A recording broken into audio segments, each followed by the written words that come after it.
Muito bem, Cabelo. O Guarani tem compromisso importante na noite desta terça-feira contra a equipe do Vila Nova. Partida fora de casa e o camisa 10, Giovanni Augusto, que agora está emplacando uma sequência depois de um longo período machucado, projeta a partida contra o Tigre. Confronto direto, né?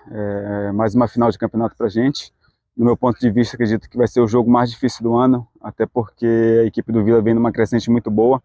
E jogando aí de casa eles são muito fortes, né? Então acho que a gente tem que ter essa humildade de reconhecer o momento do Vila e ir para esse jogo com os pés no chão, mas sabendo também da nossa responsabilidade e da nossa capacidade.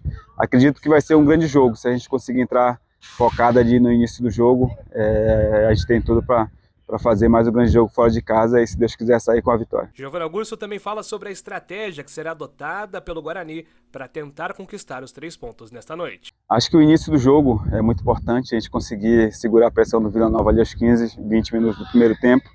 Depois do jogo fica mais igual, né? Onde a gente consegue também encaixar os nossos contra-ataques. Então acredito que os detalhes no início do jogo vão fazer total diferença e espero que a gente possa entrar concentrado para não ser surpreendido pela equipe do Vila. Muito bem, é a palavra do Giovanni Augusto, partida que ganha esse caráter decisivo, né, Cabela? Por ser um confronto direto, dois times que estão na mesma condição de zona de rebaixamento, o Guarani com a grande possibilidade, depois de 22 rodadas, deixar a zona de rebaixamento e respirar mais aliviado até a sequência desta rodada. Então, hoje, partida fora de casa, uma verdadeira final para o Guarani. Daqui a pouco eu explico qual deve ser a estratégia adotada pelo técnico Moser para enfrentar o Tigre de Alan.